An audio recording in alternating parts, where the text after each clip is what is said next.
on est avec Miranda. Alors Miranda, dis-moi, qu'est-ce que le design humain? Le design humain, on pourrait le décrire comme la science de la différenciation. Donc, l'idée, c'est d'avoir une charte. C'est une charte avec laquelle tu nais. Et puis, cette charte-là, c'est comme le manuel d'instruction à ta personne. Donc, le design humain, c'est la science derrière toute l'explication de qu'est-ce que tu es venu ici pour faire, à quoi tu sers dans ce monde-ci, c'est quoi ta mission, comment utiliser ton énergie. Donc, c'est une science qui peut être très poussée et qui décrit énormément sur notre personnalité. Donc, en gros, si mon copain me demande un mode d'emploi, je donne ma charte. Ouais, tu pourrais faire ça. L'idée, c'est que quand tu sors ta charte sur Internet, ça te donne une espèce de design humain qui est très complexe avec plein de lignes. Ça contient 9 centres d'énergie avec 64 lignes qui, elles, ensemble, font 32 canaux. Donc, 2 lignes ensemble vont former un canal. Il y a 5 types d'énergie. Chaque type d'énergie a une stratégie. Et puis ensuite de ça, il y a ton autorité. Donc, ton autorité, c'est la façon dont tu prends tes décisions. Elle est différente pour tout le monde. Puis, en allant sur une plateforme qui sort ta charte, ça va te donner toutes ces informations-là. OK. Donc, première étape, si on veut avoir un dossier grosso modo, on peut retrouver sur Internet une version globale de notre charte. Ouais, ben ça va sortir l'image, comme j'ai dit, avec les 9 centres d'énergie, vraiment comme le graphique. Mais en regardant ta charte, si c'est la première fois que tu regardes ça, c'est sûr que tu comprends rien et que tu n'as pas d'informations. Deuxième question, comment est-ce que le design humain peut-il être utile dans la vie de tous les jours? Avoir recours à une lecture pour vraiment comprendre sa charte, c'est d'entamer un processus de déconditionnement. C'est à ça que ça sert. Parce que, comme j'ai dit tantôt, c'est le manuel d'instruction à ta personne. Fait que ça te dicte un peu ce que tu étais à ta naissance, à l'état pur, sans conditionnement, sans tous les patterns qu'on développe avec le temps, ce qui est tout à fait normal. Donc, ça t'aide à enlever des couches pour reconnaître, OK, c'est quoi réellement mes forces? Qu'est-ce que je suis venue ici pour faire? Et puis, à partir de là, à l'aide de ma stratégie puis mon autorité, je me guide vers mon alignement, vers ma destinée, vers mon chemin à moi. Et là, dis-moi, est-ce qu'on peut modifier cette charte-là? Par exemple, on rencontre certains événements dans notre vie qui peuvent nous changer, voire peut-être une dépression, des choses comme ça, ou au contraire, on est avec une charte et on meurt un peu avec la même. Le design humain, c'est pas une science absolue, puis c'est pas « Ah, voici comment t'es fait, ça changera pas, puis toi, tu restes comme ça, puis c'est coulé dans le béton. » Tout est dans comment est-ce que tu utilises chaque aspect de ta charte. Donc, oui, à travers les expériences, tu peux définitivement retomber dans tes patterns, puis ça peut faire que tu vas pas utiliser ta charte comme tu serais censé, comme tu as été designé pour l'utiliser, puis pour fonctionner. Mais la charte en tant que telle, elle va jamais changer. Tu nais avec ta charte, tu meurs avec ta charte. Elle va toujours rester la même, mais tu as toujours le choix. Dans n'importe quel choix dans ta vie, tu as le choix de faire un choix qui est aligné avec toi ou de faire un choix qui ne l'est pas, tu sais. Fait que oui, à travers les expériences, ça peut faire que tu vas utiliser ta charte différemment. Quatrième question. J'ai fait mes devoirs. Je sais qu'il existe 5 types de personnalité de charte. Donc, les 5 types d'énergie qui existent dans le design humain, c'est le générateur, le manifesteur-générateur, le projecteur, le manifesteur puis le réflecteur. Le générateur, on dit de eux que c'est les busy bees. On dit aussi que tu ne peux pas ne pas être de bonne humeur quand tu es à sa compagnie. Donc, c'est vraiment une énergie qui transpire. Leur rôle, c'est d'amener le monde vers le haut. Ça va vraiment se faire avec eux étant alignés puis en ayant vraiment du plaisir dans tout ce qu'ils font. De like playful. Ils veulent jouer, ils veulent s'amuser. Le manifesteur-générateur est vraiment multipassionné. Ici, pour nous montrer que la vie n'est pas faite pour être dans une boîte, dans un linéaire,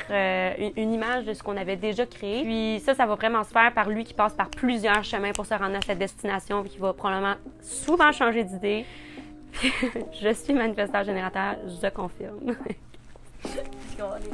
Fait qu'ayant cette énergie-là, puis ce processus-là pour se rendre à cette destination, ben ça fait que son chemin n'est pas linéaire, donc il remplit son rôle de cette façon-là. Ensuite de ça, il y a le projecteur, qui lui, son rôle est de nous montrer comment est-ce qu'on peut être plus efficace dans ce qu'on fait, parce qu'il voit toujours les choses d'une perspective différente. Donc c'est comme un petit oiseau qui est sur une branche dans la savane. Ceux qui sont dans la savane voient seulement ce qu'il y a devant eux, tandis que le projecteur est au-dessus, donc voit les choses arriver, voit où est-ce qu'il faut aller. Donc oui, il y a une perspective différente, puis son rôle n'est pas dans le faire, comme le générateur et le manifesteur-générateur, mais plutôt dans l'amélioration puis les conseils, si je peux dire. Ensuite de ça, il y a le manifesteur qui, lui, est un grand initiateur. En anglais, on dit que c'est les fire starters. Fait qu'eux, ils allument le feu puis les gens viennent s'asseoir autour. C'est vraiment par comme des boosts. Par moment, c'est un moment, un gros moment d'initiation. Après ça, un moment de repos. Fait que c'est très, très, très spontané quand ils ont envie de faire quelque chose puis ça les rend, en ce sens, plutôt indépendants. Et puis ensuite de ça, il y a les réflecteurs qui sont très rares. C'est 1% de la population. Puis eux, ils n'ont aucun centre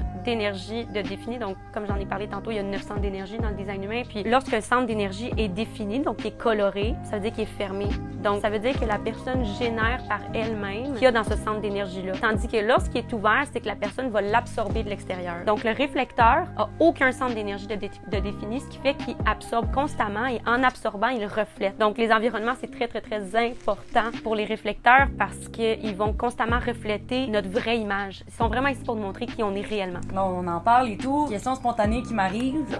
Sur quoi on se base pour déterminer c'est quoi cette charte? Donc, le design humain, comme j'ai dit tantôt, c'est la science de la différenciation, puis ça regroupe plusieurs sciences dans un même système. Et puis là-dedans, on retrouve l'astrologie, qui d'ailleurs, on dit souvent que le design humain, c'est le cousin de l'astrologie. On a évidemment les chakras. C'est pas exactement la même chose parce qu'on va retrouver des centres d'énergie en design humain qui n'existent pas dans les chakras, ou du moins qu'on n'en parle pas. Ensuite, on retrouve le code génétique, donc Gene Keys en anglais, le Kabbalah et le Yi Chi. Fait que c'est tout un amalgame de ces infos-là avec notre signe astrologique, l'heure à laquelle on est né, va venir déterminer. Oui, puis ce qui est important à noter aussi, c'est qu'il y a deux côtés à une charte. Il y a le côté du design puis le côté de la personnalité. Puis le côté du design, c'est la description de ton âme. Donc, qu'est-ce qu'elle a dans ses vies antérieures. Fait que c'est pour ça qu'on voit des lignes de différentes couleurs. Et puis, tu as le côté de ta personnalité qui était au moment de ta naissance, comment les astres étaient placés, puis l'influence que ça a eu sur la personne que tu es dans cette vie-ci aujourd'hui. Donc, c'est un amalgame des deux. Ils font comme, OK, qu'est-ce que ton âme a apporté comme bagage dans cette vie-ci? Puis ça aide aussi à comprendre, OK, ça, c'est un pattern que je traîne depuis longtemps et qu'on veut aller... Ouais. Wow! Dernière question et non la moindre. Quelle est ton approche avec ta clientèle? Qu'est-ce qui fait que ton service est unique? Je pense que, comme dans tout métier, la personnalité que tu as rend ce que tu fais unique et différent. Puis, ben moi, je suis une personne à la base très, très, très intuitive. Fait que quand je décris une charte, je vais pas être dans la structure de dire comme, OK, ça, c'est telle affaire. Puis, telle ligne veut dire telle chose. Puis, telle ligne veut dire telle chose. Puis, il y a peut-être des gens qui le font comme ça. Moi, ce que je fais, c'est que je regarde une charte puis je vois comment est-ce que l'énergie flow, comment est-ce que les choses étant connectées vont avoir un lien puis vont déterminer ce que tu dois faire. Puis, je fais pas juste dire, ah oui, OK, ça veut dire telle chose. J'apporte vraiment les deux côtés de la médaille qui dit, dans le fond, ben voici comment tu es supposé l'utiliser, puis voici comment ça peut être mal utilisé, puis que ça peut peut-être causer tel problème. Fait que j'ai vraiment une approche, oui, éducative, mais qui donne aussi beaucoup de conseils, d'appui sur comment l'utiliser, parce que c'est beau faire comme, OK, voici comment elle fonctionne, mais qu'est-ce que je fais avec maintenant, tu sais? Dans le fond, ton travail, c'est de mieux nous orienter vers notre mission de vie et mieux apprendre à connaître quel genre d'énergie on traîne dans notre ADN, je pourrais dire. Oui, absolument. Puis c'est aussi que les choses qui nous apparaissent tellement faciles, puis naturelles, puis fluides qu'on fait au quotidien, que ça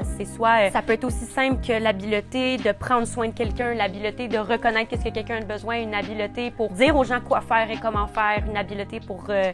Donc, c'est toutes des choses qui sont naturellement en nous, mais qu'on nous apprend pas que c'est ça qui va nous apporter du succès. Fait que c'est ça le but, tu sais, c'est faire comme, t'as pas besoin de fluff, voici tes habiletés, vois-les comme des dons, puis sers-toi de ça pour créer ton succès, dans le fond. Et comment on fait pour venir prendre tes services? Présentement, je fonctionne via Instagram. Mon site web est en construction, so stay tuned. Mais maintenant, c'est vraiment sur Instagram que les gens ils vont connecter avec moi. Je vais partager de l'information, beaucoup de mon quotidien aussi. Donc, @MirandaFarah. All right. Merci beaucoup. Merci à toi.